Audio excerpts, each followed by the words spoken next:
Cuando los tiempos se ponen complicados, cuando la división social que vivimos no nos permite entender claramente qué es lo que sucede, pero sobre todo las consecuencias que esto tendrá en la vida nacional, es momento entonces de encontrarse con quien tiene una visión de primera mano, pero además ha cultivado una sensibilidad social a prueba de discursos y momentos políticos. Ese es Rubén Aguilar. Él fue el coordinador de comunicación social de la presidencia en tiempos de Vicente Fox. ¿Quién mejor que Rubén para hablarnos de cómo funciona la relación de los medios con el poder? Pero no solo eso, sino de lo que la sociedad en su conjunto está viviendo con temas como violencia o educación. Por eso me encuentro hoy con una figura entrañable, Rubén Aguilar. Pues me da mucho gusto estar aquí, además tengo que decírselos, con un muy querido amigo, Rubén Aguilar. Rubén, ¿cómo estás? ¿Cómo te va, Carlos? Qué gusto saludarte. Qué gusto, igualmente. Y gracias por recibirnos aquí en tu casa. Bienvenido. Hay mucho que platicar con Rubén Aguilar. Rubén Aguilar es un hombre que tiene muchas facetas y todas ellas son fascinantes. Ha estado en lugares de gobierno desde dentro tomando decisiones, ha estado desde fuera viendo cómo se llevan a cabo también decisiones importantes. Quiero empezar, Rubén, si tú me lo permites, por algo que hoy me parece que tenemos que tener claridad. Tú fuiste coordinador de comunicación social de un gobierno, del gobierno de Calderón. De Fox. Ya me andaba cambiando de gobierno, de Vicente Fox. Fuiste el vocero, el famoso vocero que luego te salía ahí un poco diciendo lo que el presidente quiso decir, ¿no? ¿Cómo? Pero hoy me parece, Rubén, que más que nunca tenemos una confusión de cuál es la función de un área de comunicación social de presidencia. Hoy la vemos muy activa en la política, regañando medios, diciendo que hay un contubernio en su contra. ¿Cómo funciona realmente una coordinación de este tamaño? Bueno, yo pienso que en los gobiernos democráticos, y entre más democrático sea un gobierno, más se entiende el ámbito de que la comunicación es un derecho que tienen los ciudadanos y una obligación que tiene el gobierno de informar. No es una concesión gratuita, claro. Está en el marco de la Constitución, de los deberes que tiene el jefe del Estado y del gobierno, para el caso de un presidente, de informar de lo que hace, dar cuentas, transparentar lo que hace y de otro lado escuchar lo que la sociedad piensa. Eso me parece que es el núcleo central de una oficina de comunicación, hacer realidad el derecho que tienen los ciudadanos a ser informados y hacer realidad la obligación que tú tienes de informar, digamos así.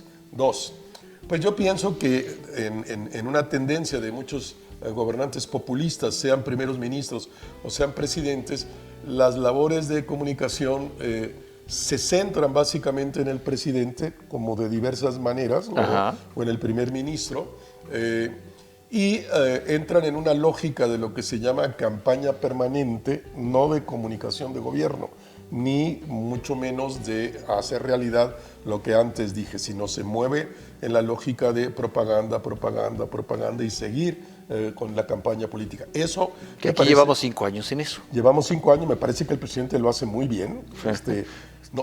Nunca ha dado una conferencia de prensa, ha hecho mítines, porque se trata de eso, y él lo entiende muy bien, y él sabe que es eso, y son mítines para los suyos, para alimentar a los suyos, pero también, y lo lamento, para poder dar agenda mediática y establecer él la agenda setting o la agenda mediática del día. Y los medios me parecen muy irresponsables desde mi punto de vista porque solo replican lo que dijo el presidente, independiente que sabe que lo que está diciendo es mentira. Claro. Se ha hecho 130,000 mentiras en lo que va de estos 5 años, el doble o el triple del propio Trump cuando le contaba las mentiras las oficinas del New York Times, del Washington Post, que después se diseñaron para eso.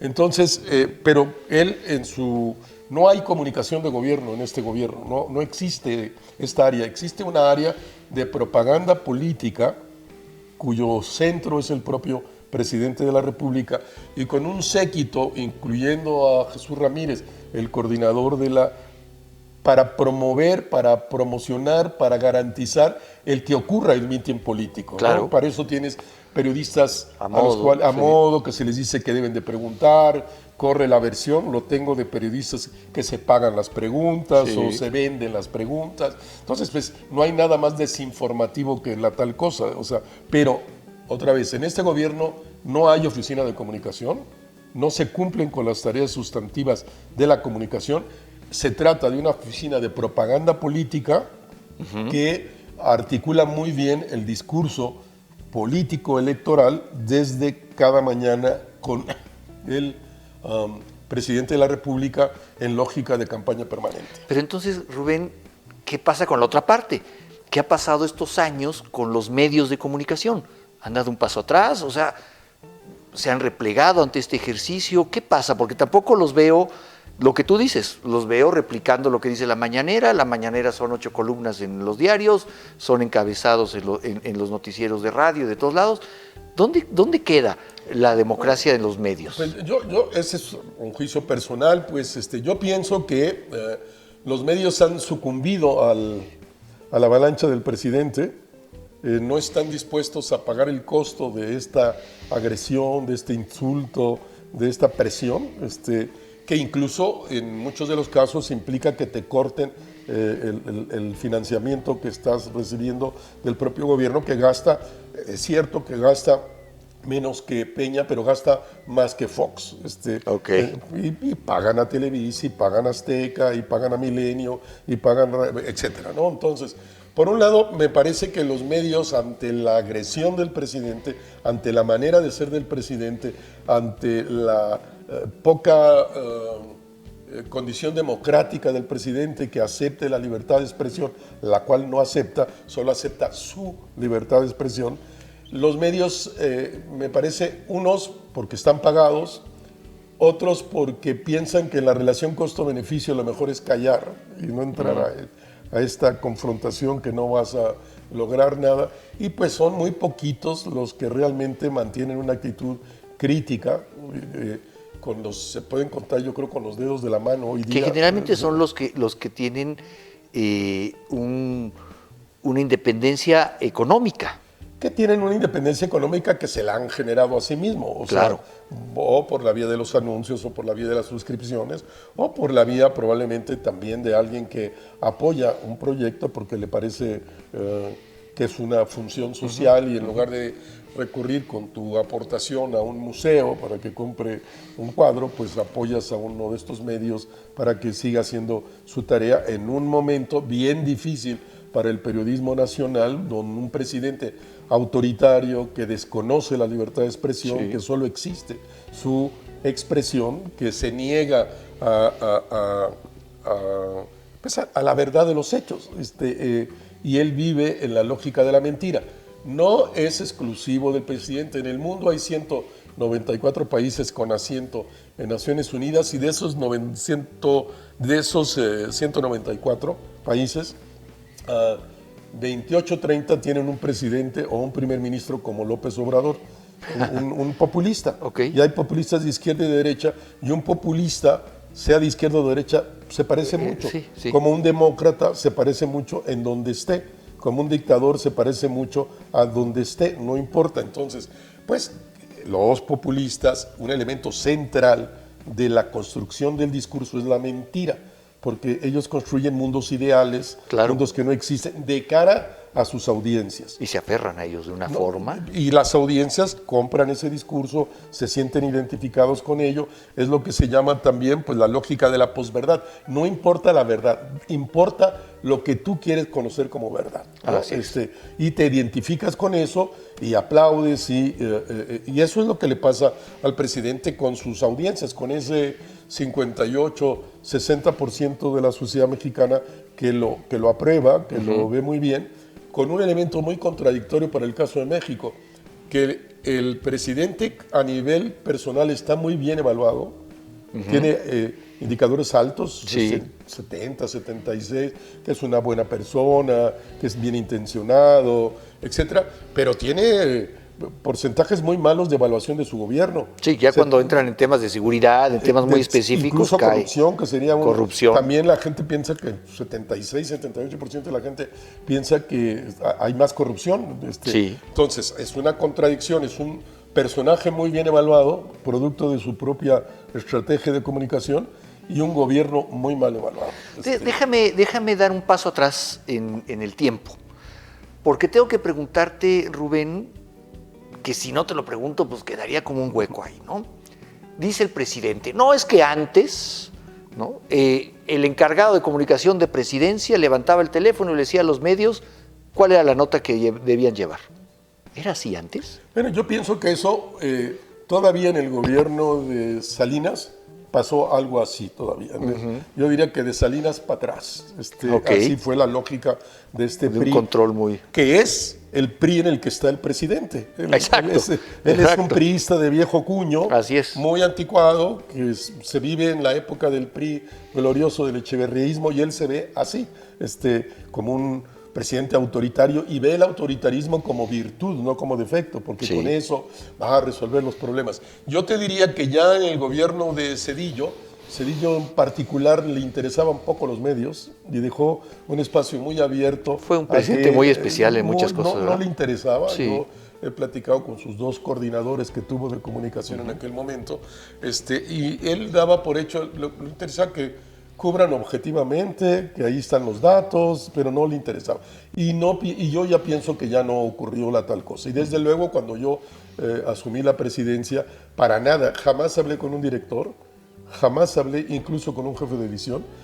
Toda mi apuesta era, demos buena información, facilitemos el trabajo de los periodistas que nos mandaron los medios. Ellos son los embajadores de los medios, y nosotros además en la oficina de comunicación, que fue algo que hizo el presidente, nosotros no pagábamos la publicidad. Teníamos, a mí me parece que fue muy acertado del presidente que el recurso de pago de publicidad no queda en la oficina de comunicación, sino en las dependencias, que son las que pagaban. El 80% de la publicidad de los gobiernos se concentra, en el caso de México, se concentra en Pemex, se concentra en la CFE, se concentra en el Seguro Social y se concentra en el ámbito de Hacienda, SAT, paga impuestos, etc. Y el otro 20% pues es el conjunto, ¿no? Claro. Entonces, pues ¿quién pagaba? Pues eran los directores o de esas dependencias. Pero que no tiene que ver con la línea editorial. Sí, yo pienso que no, pero de nosotros desde Los Pinos, yo insisto en mi concepción misma de qué era la función, yo tenía una idea, etcétera, era que no había que hablar ni con los dueños, ni había que hablar con los directores editoriales, sino que la apuesta era con con la fuente que claro. cubría al presidente por cada uno de los medios. Y nos pueden creer o no nos pueden creer, jamás no pagamos nunca nada a nadie, ni ofertamos hablar por teléfono pidiendo línea o solicitando, jamás, porque no estaba en mi propia convicción ética, claro, y mi propia manera de entender. Yo no creo que el presidente sea ético, él sí les llama, él sí les llama, y los mandan a presionar, te quita. Sí, bueno, lo hemos visto. Pues sí, evidente. Claro. Es un cinismo impresionante la del presidente. Es de veras de llamar la atención como escándalo público, pero nadie lo cobra. Y él se mueve en este país donde nadie cobra nada. Exacto. Y menos los medios.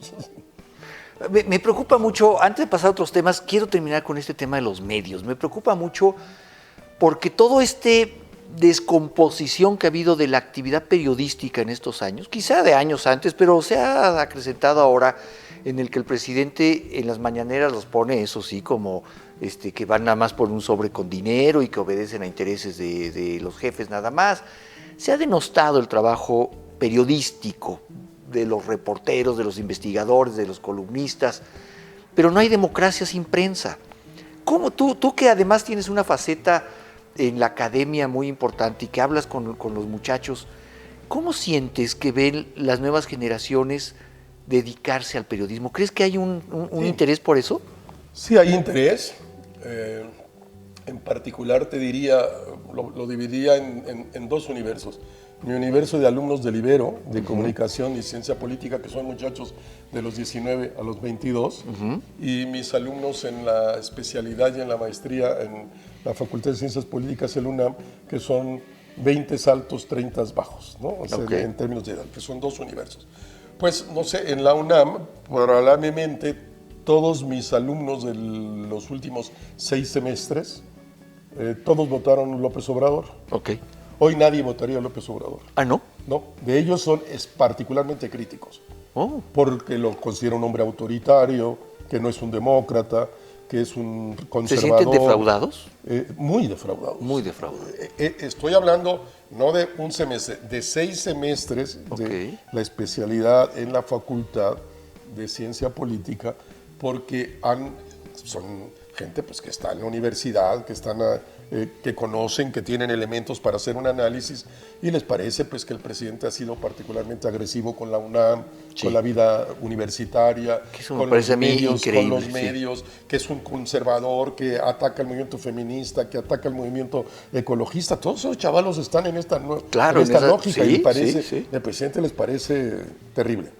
Y te diría de los muchachos del Ibero de 19 a 22, también de todos los que me han tocado, tanto en ciencia política como comunicación en este sexenio, los que ahora tengo en los dos grupos, del de ciencia política y comunicación, es la primera vez que van a votar, ¿no? Es la primera vez que van a votar. Te diré que para ellos, en general, aunque son críticos del presidente, les resulta un personaje absolutamente ajeno. No empata en nada con ellos, ¿no? Es un viejito obsoleto. Sí. Pero claro, no les provoca nada, es absolutamente ajeno a ellos, es irrelevante para ellos, ¿no? Ni van a oír nunca una mañanera, ni van a hacer caso a lo que el presidente dice, ni se meten a esta discusión. Ellos están en otra lógica, en otro discurso, les parecen cosas interesantes el movimiento feminista, el movimiento lésbico gay, el medio ambiente, los derechos humanos. Una agenda muy de ellos. Muy sensibles a temas de igualdad social, nada de diferencias, son muy, pues así son esos chicos y chicas del Ibero, pues en esto, insisto, ni son particularmente críticos del presidente, simplemente es un personaje obsoleto. Pero no les dice nada. ¿Y a ese grupo le interesa la política? Sí, mucho. Por estos temas. Por estos temas, sí, como debe ser la política, por temas, por causas. Entonces, para ellos este tema de elegir a la Suprema Corte por voto les parece un tema ajeno. Muy ajeno, yo te diría, muy ajeno. Pero son cosas más concretas que les significan más como jóvenes: medio ambiente, igualdad, inclusión, combate a la pobreza, igualdad, justicia. Como jóvenes idealistas, pues están en eso, sí les interesa eso. La política de los partidos no les interesa, la política del gobierno no les interesa, un personaje como López Obrador pues no les interesa.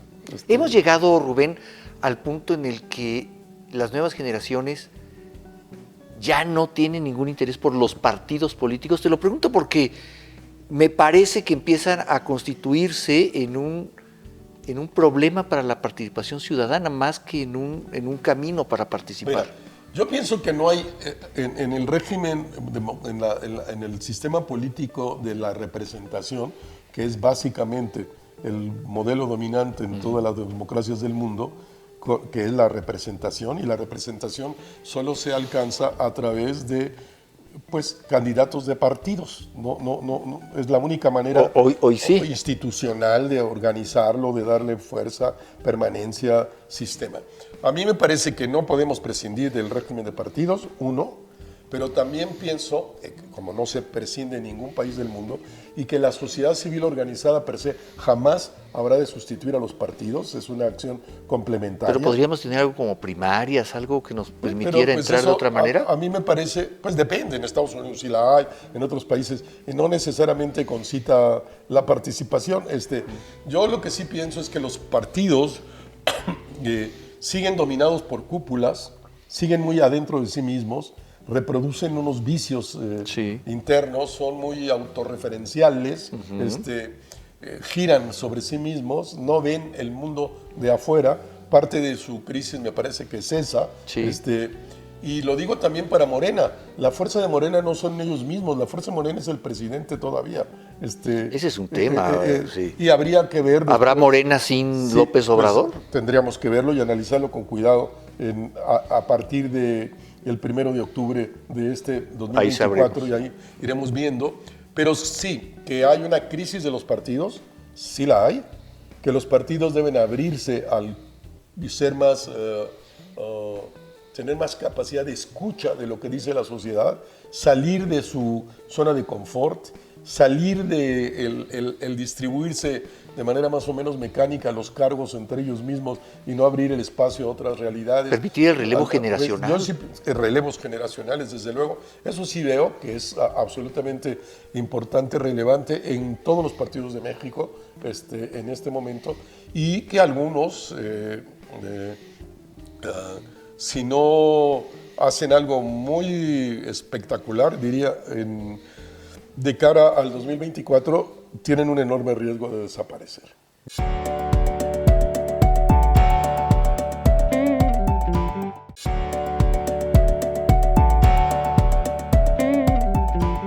Relevos generacionales, desde luego. Eso sí veo que es absolutamente importante, relevante en todos los partidos de México en este momento, y que algunos, si no hacen algo muy espectacular, diría, de cara al 2024, tienen un enorme riesgo de desaparecer. Yo creo que sí. En el caso mexicano. Bueno, y yo creo que además sería sano. También, porque hay una gran cantidad de partidos que no sé qué representan. Bueno, o quizá yo no lo sepa, pero no sé si la gente sabe qué representan. Si probablemente, si se acabaran estas posibilidades, muy probablemente ni el Verde, ni el PT, ni el PRD podrían sobrevivir si no tienen el acuerdo con los partidos dominantes que les ofrecen un porcentaje de votos para poder mantener el registro, ¿no? Si no, no podrían. Hablemos ahora del futuro inmediato, ¿no? A ver, Rubén, tú sigues muy de cerca y tienes un pulso muy específico de esto, de grupos sociales muy específicos, de cómo ven las cosas. Tengo la impresión, Rubén, de que el tejido social ha estado bajo un estrés brutal estos 5 años. Y me refiero a estos 5 años en específico porque, sí, desde la mañanera, todos los días se difunde un discurso de división nacional. Unos son buenos, otros son malos. Los malos son malos porque tienen unos intereses muy extraños en la cabeza. Los buenos son buenos quizás solo porque son pobres. No sé, estoy simplificando un discurso, pero que en esencia es el que se ha venido incrustando en la sociedad en estos últimos años. Pensemos eso, en el México después de la elección. Gane quien gane, ¿no? No lo sé, no nos adelantemos. Una nueva presidenta en este país, que eso creo que hacia allá es la tendencia, ¿no? Está claro, vamos a tener una presidenta mujer. Pero, ¿cuál es el tamaño de labor que tendremos que hacer para reconciliar este México que hoy está tan enfrentado? Pues mira, yo como lo veo es en una primera aborde, es que el jefe, un presidente de la República o un primer ministro, depende del régimen político en el que estés, en su condición en un presidente de jefe del Estado también, al tiempo que jefe del gobierno, pues la función fundamental, sustantiva del jefe del Estado es la unidad de la nación. Claro. Pero el presidente no es un jefe de Estado, es parte de nuestra crisis, es un hombre chiquito de partido, y de partido chiquito. Es un líder de un movimiento político. Político chiquito, de cuadrícula chiquita. Okay. Ni conoce el mundo, no ha salido, nunca ha estado en la lógica de los grandes movimientos sociales, en la discusión, nunca ha estado en los foros internacionales. No, es un hombre chiquito provinciano, de Macuspana, Tabasco. Ese es como su mundo. No tengo nada contra Macuspana, pero el mundo es más grande que Macuspana, pero para él no. Para él no, él se reduce a todo es México, como México no hay dos, todas estas ideologías que construyó el PRI, como él, como buen priista. Entonces, pues un primer elemento que me parece que él no cumplió al haber sido electo al tiempo que es presidente como jefe del Estado y jefe de gobierno, pues no cumplió con esas, a mí me parece que no ha cumplido con ninguna de las dos funciones. Es un gobierno desastroso, no ha jugado el rol de jefe de Estado, es un líder político de un movimiento político que lo que quiere es la continuidad en el poder.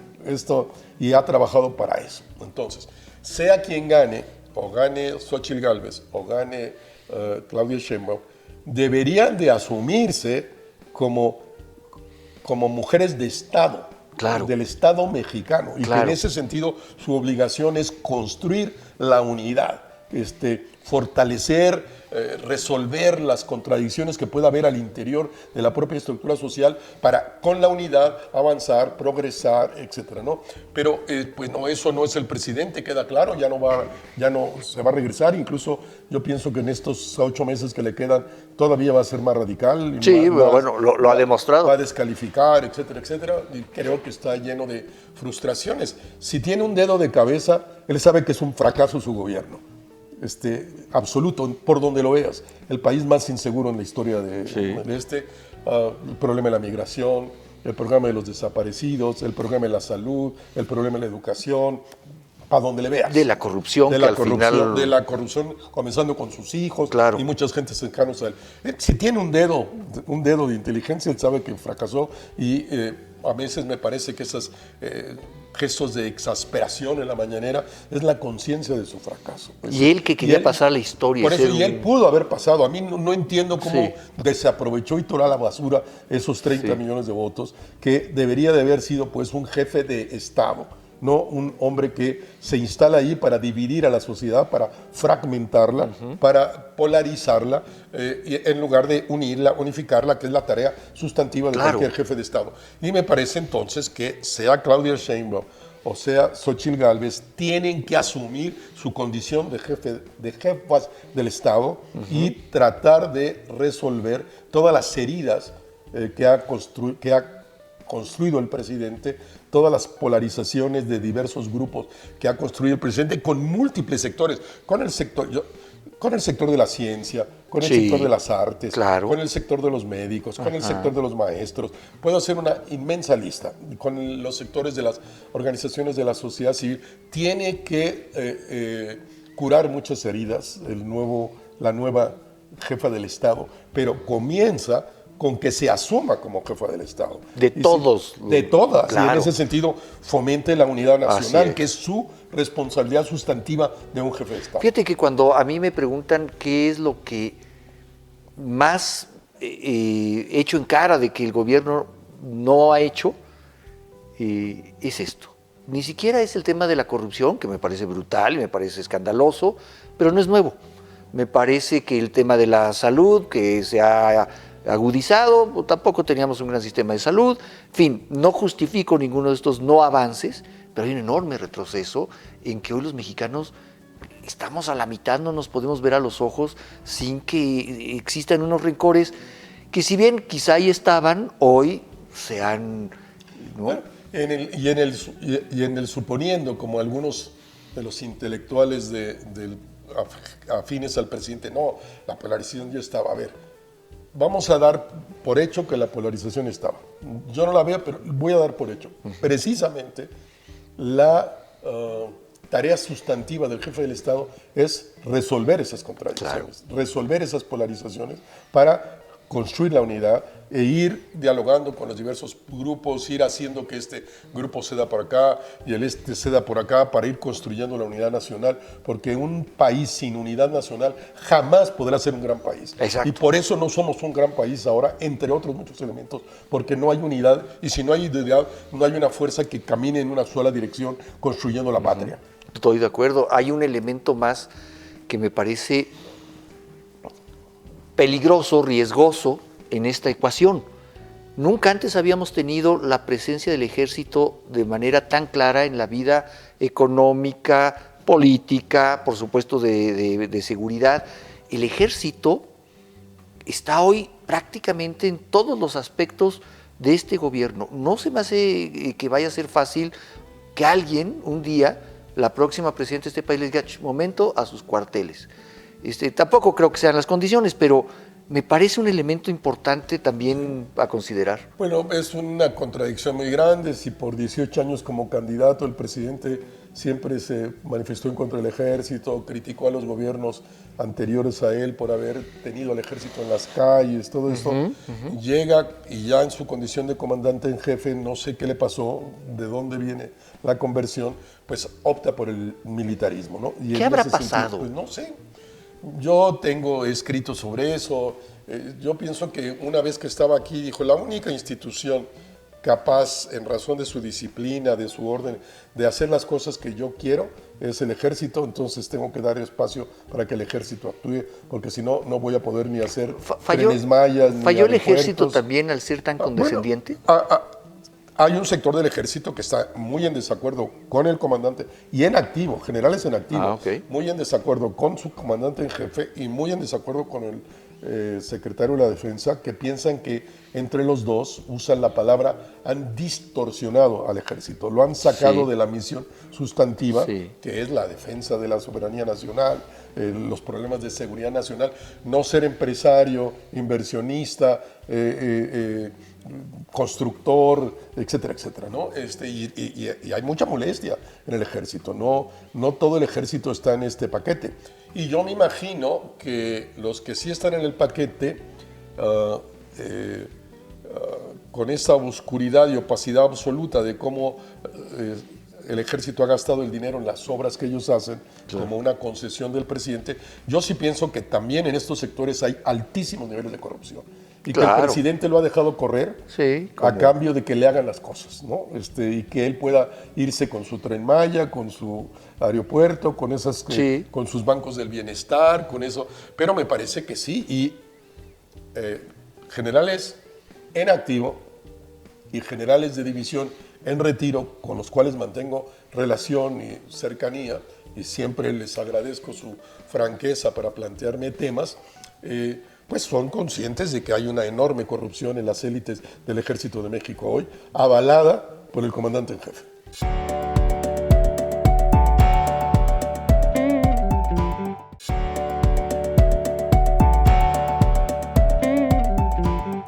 Porque fíjate que hace poco platicaba también con Cuauhtémoc Cárdenas, y Cuauhtémoc Cárdenas me decía, un poco lo que tú me estás diciendo, ¿no? Me decía, a ver, hay que pensar en varios ejércitos o en varios niveles de ejércitos. Me decía, no es lo mismo cuando le dices a la tropa, váyanse a pegar de balazos a la sierra con el crimen organizado, o tú que te mando un año a Tijuana y tu familia está en otro lado, ¿no? Con una élite que les dices, vete a construir un aeropuerto y a ver qué negocios hay ahí, vete a construir un tren. También es muy peligrosa esta división al interior de las Fuerzas Armadas. Y lo ven, o un general que en el jet del ejército va con su familia a los mejores hoteles del mundo, a los mejores, en unas vacaciones pagadas por nosotros. Sí, ese malestar se siente, hay mucho malestar también en sectores de la tropa. Saben que hay una masa brutal de dinero en el ejército, pero no llega, les faltan llantas, les faltan gasolina, les faltan cosas para operar en el día a día, porque pues el dinero se va a otros lados, es dinero para otras cosas, que tiene que ver como eso, los bancos y los aeropuertos, no sé cuántos. Ahora del conjunto aeroportuario mexicano, creo que ya entre la Marina y el Ejército de los 86, ya tienen, ellos yo creo que tienen 20 ya. Sí. Son grandes operadores. Que a la larga se van a convertir en un elefante blanco. Ya son elefante blanco. Pues, o la línea aérea, ¿no? Que les dieron, eso es una locura. Nacieron como elefantes blancos y van a continuar como elefantes blancos porque no responden a una lógica de análisis de mercado, sino a caprichos presidenciales en una imagen de un nacionalismo que yo diría un nacionalismo reaccionario, ultraconservador, en un modelo obsoleto, inoperable, que ya se demostró desde los años 70 por lo menos. Claro. Entonces él vive en los años 70 y en ese sentido, pues que el recurso del Estado se gaste para que el gobierno, tenga su línea, no importa que no haya pasajeros, pero que tenga, y entonces la paga. No, el aeropuerto, que la Terminal 4 del aeropuerto de la Ciudad de México, ahora el aeropuerto de carga de Santa Lucía, que ya existía y que ya existía una de las pistas, etcétera, bueno, En el mejor de los casos, podrá ser rentable sin amortizar la obra hacia los años 30. En el mejor de los casos. Pues nos faltan... Invirtiéndole un montón en infraestructura, porque no tiene. En el mejor de los casos, insisto. Y el Tren Maya, pues... Ese no va, ese no. Para nunca. Sí, para nunca, es un tren que no va a ningún lado, pues no. Bueno, así es, y bueno, iremos viendo.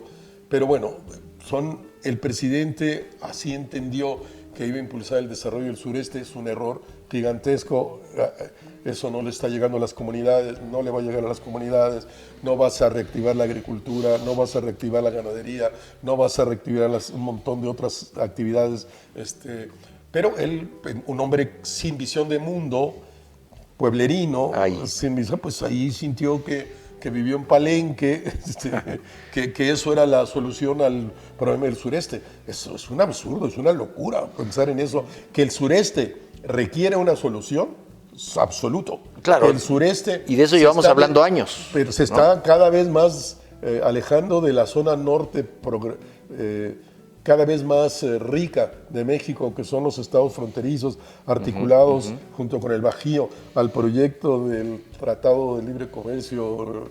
Pues sí, esa es una realidad objetiva, pero hacer un tren que se acabó con el medio ambiente y todo, sin estudios de impacto, claro, sin estudios de viabilidad, sin pasajeros, ¿no? Pues es un gigantesco error. La intención era buena, hay que desarrollar el sureste, lo que eligió no es una solución de un grupo de expertos, sino la solución de un señor pueblerino.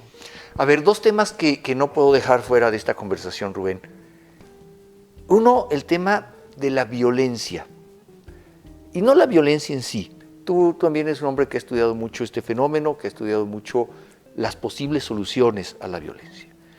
¿Tiene solución? Absoluto. ¿Cómo vamos a hacer para un día vivir en paz en este país? Absoluto. Bueno, en el caso de México, un ejemplo extraordinario, pues como sabemos, es el caso del estado de Coahuila, cuando lo toma Rubén Moreira. Sí. 54 homicidios dolosos por 100,000 habitantes, termina con 4 y se ha mantenido con 4. Piedras Negras y Torreón eran entre las 10 ciudades más inseguras del mundo, ahora están entre las 10 ciudades más seguras de México. Entonces, ¿cómo le haces? Pues con voluntad política. Y el tema es que el problema de la seguridad solo lo pueden resolver los gobernadores, no el gobierno federal. Entonces, el gobernador... A ver, el problema de la seguridad lo pueden resolver los gobernadores. Solo los gobernadores. No el gobierno federal. No. Aquí estamos en un tema centralista. Claro, y absurdo, que quieren que no resolverlo. Porque hacen... Si a ver, lo ¿cómo quiere es resolver, eso? a ver, ahí está el ejemplo, no es el único, pero es notable, el ejemplo de Coahuila. Bueno, pues entonces te haces tu policía de élite y le dices al narco, ¿te quieres romper la...? Pues nos la rompemos. ¿Tenemos con quién? Tengo con qué, un ejército tuyo que responde al gobernador, no a quien sabe, que llegue la orden de... Acá no, pues jamás, un general por más cercano del ejército nunca conocerá un estado como lo conoce un gobernador, claro. Jamás, nunca lo va a conocer como lo conoce un presidente municipal, nunca, pero de los nunca, había que dejar probablemente a un jefe de zona 20 años claro. que viva y conozca, claro. Y los van cambiando cada 3 años, no hay forma. No hay forma, entonces se requiere un gobernador con voluntad política, en la lógica de orquestar a las policías del Estado en un mando unificado, porque hay un montón de pequeños pueblos o pequeños municipios que en su vida se van a poder enfrentar al narco, requieren el subsidio, digamos, del gobierno estatal, y luego un plan estratégico que implique otros muchos elementos que tienen que ver con un plan de desarrollo, hagas escuelas, hagas universidades, acerques los servicios a la gente, y también un plan, que fue fantástico en el caso de Coahuila, de cerrar al narco su manera de financiarse. Y cada estado es diferente. Por ejemplo, voy a poner uno, y no me voy a extender, el Ancira, el dueño de Altos Hornos, todavía un día le dice a Rubén Moreira, Rubén, ¿sabes que en Coahuila no se roban carros nuevos? No. Solo se roban carros viejos. El que quiere un carro nuevo, pues va a Piedras Negras y se lo compra en Nibel Pass, baratísimo, se lo compra entonces. Claro. Entonces, ¿qué hacen? Los llevan los llevan al yunker, a los deshuesaderos. Los deshuesaderos. Del huesadero los pedazos, los llevan a una chatarrera que muelan el fierro y a mí con factura me lo venden. Como para procesar. Entonces, ok, perfecto. Entonces, ¿cómo lo puede? Cierras los yunkers. Se acabó. Y se cerraron los yunkers y se acabó. Oh. Y le quitas todo ese recurso claro. No, que los carreras de caballos estén bajo control de prohibía las carreras de caballos. Que prohibía las peleas de gallos. Que la mayor venta o el mayor pago de derecho de piso son los casinos, cierra los casinos. Que así es la única manera. Pero eso, ¿quién lo sabe? Solo un gobernador. Que está el detalle de... Pero que además tenga los recursos. No, primero, tienes que tener recursos, desde luego, pero hay muchas maneras de que un gobierno estatal utilice mejor los recursos que ya tiene. Claro. Y desde luego que te busques más recursos. Ahora, pero me da la idea actualmente, Rubén, que para los gobernadores, la mayoría de ellos, y es solo una idea, dime tú si estoy equivocado, es más fácil decir, esto es de allá, del centro, no sé, absoluta. mándenme más Guardia Nacional. Y el centro lo fomenta. Claro. Jorge Tello hace unos meses, que fue aquel histórico director del CICE, ¿no? ¿Cómo no? Claro. Jorge acaba de hacer una clasificación de los gobernadores en 4 categorías. Entonces, una categoría es, estás absolutamente imbricado con el narco, estás ahí porque el narco te puso y haces negocios con el narco. Bueno, ese es un... Luego, hay unos gobernadores que por miedo, ceden ante el crimen, pero no están implicados en el negocio. Dejan pasar, pero no están en el business. Tercero, hay unos hombres como el que por solo miedo, por solo convencionalismo, dicen, no, pues eso es, yo no puedo hacer nada, que lo resuelva la federación. Claro. Ahí ya no va. Que me manden y guardia. solo el menor, un grupo que está dispuesto a enfrentarse. Y ahora tenemos, por X o Z razones, pues niveles de 4 homicidios dolosos por 100,000 habitantes, la media nacional es 28, Coahuila, Yucatán, Sí. se está reduciendo Aguascalientes, todo es un gobernador que se haga cargo. Mientras el ejército quieran hacerse cargo y la Guardia Nacional, jamás se habrá de resolver el problema como no se ha resuelto nunca. Entonces, y sí, pues ahí están los datos de Coahuila, en 6 años, Rubén Moreira pasó de 54 homicidios a 4. De las ciudades más peligrosas del mundo a las más confiables de México. ¿Cómo? Con política adecuada, multidimensional, que articula su economía con derechos humanos, con desarrollo cultural, con desarrollo social. No sé, además de la policía de élite altamente calificada, con una escuela, en que estoy hablando de Coahuila, pues en cultura fue un presupuesto de 10 veces más que el gobierno anterior. Bueno, en deportes, un presupuesto 10 veces más. Este gobierno, el de López Obrador, todo lo ha recortado. La cultura no le interesa, la arqueología no le interesa, y les ha cortado la mitad del presupuesto.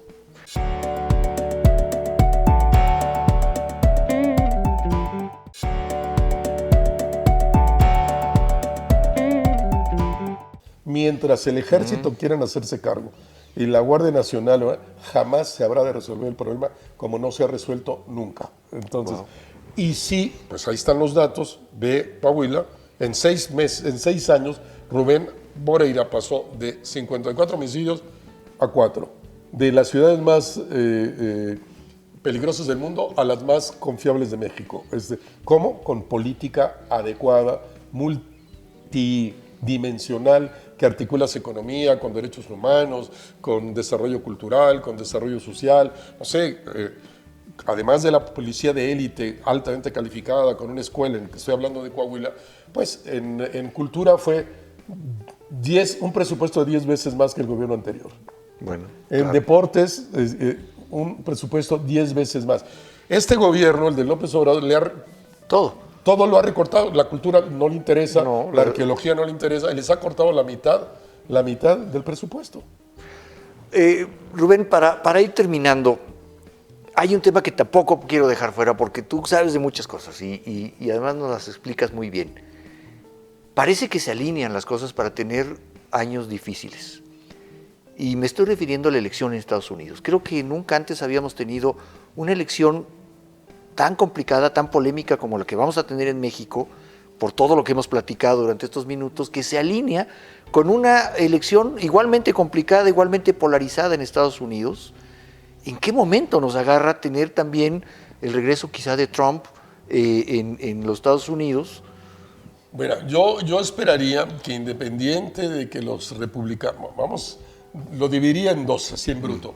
Si es evidente el éxito de Trump de cara al interior de los republicanos, los hizo pedazos, no hay nadie que lo supere. Parece que no. No sé qué. Hay un sector cada vez más a la derecha en la sociedad norteamericana, que es lamentable que una sociedad así se haga cada vez más a la derecha, pero lo hay. Es muy probable, es seguro que Trump será el candidato de los republicanos. Espero todavía que algunos de estos procesos no resueltos, por alguna razón, pudiera no ir a la elección. Pero bueno, lo veo imposible. Creo que va a ser. Bueno. Entonces, pues hay una posibilidad alta de que otra vez enfrentado Trump con enfrentado Biden, la ultraderecha y la derecha y la ultraderecha se coordinen, actúen, voten Trump, pero también muchos sectores, aunque no les gusta Biden, digan, es entre Biden y Trump, no es entre dos. Yo sí pienso... Que es una repetición de lo de hace 4 años. Exactamente, es una repetición de los de 4 años, no se veía, y en el último momento, pues fueron 8 millones de gentes más a votar por Biden, en contra de... Exacto. De Trump. Esa es una posibilidad objetiva. Yo sí pienso que ese escenario se puede repetir. Okay. Es una posibilidad objetiva. Pero también es una posibilidad objetiva que gane Trump. Si gana Trump, es bien distinto para quien sea la candidata, la presidenta de México, o Xochitl Gálvez, o Claudia Sheinbaum, el martirio que van a tener. Va a ser una cosa... Con una cosa terrible, con un tipo como Trump, amenazando todo el tiempo, insultando todo el tiempo. Y ahí es donde necesitaríamos un país unido. Clarísimo, para enfrentar el país unido. Y pues probablemente solo la unidad te permite decirle al país, pues el costo de enfrentarnos es esto, y vamos, cosa que no hemos hecho cuando dejamos de tener política nacional de migración y nos la dictó Trump. Ajá. Pues López Obrador y Ebrard se alinearon sin nada. Así fue, y así lo pone. Y seguimos sin tener política exterior del Estado mexicano, la impuso Trump, Biden le convino y la siguió. Pero bueno, tienes que tener un gobierno muy fuerte, muy unido a la sociedad mexicana para poder enfrentar como nación, no como un grupo de la nación, como nación, a la presión que puede ejercer un personaje como Donald Trump en el supuesto de que él pudiera ganar la elección. Vaya, nos esperan tiempos complicados, pero siempre es mucho mejor tener una claridad sobre lo que viene. Por eso, querido Rubén, te agradezco muchísimo estos minutos. De nada, Carlos. Te pido que sigamos platicando a lo largo de estos meses porque hay mucho que aprender de ti. Robert, te agradezco mucho. De nada, Rubén. A ti, Carlos, a ti. Termino mi encuentro con Rubén Aguilar y me voy con la sensación de que nos queda mucho que caminar como sociedad, que los retos que vienen no serán fáciles, pero estoy seguro también que día a día aprendemos en conjunto cómo enfrentarlos. Me llevo sus palabras y compromiso con una mejor sociedad y con un mejor país, en la que hoy todos debemos comprometernos. Seguiré adelante, porque estoy seguro que estos encuentros nos preparan para un mejor camino.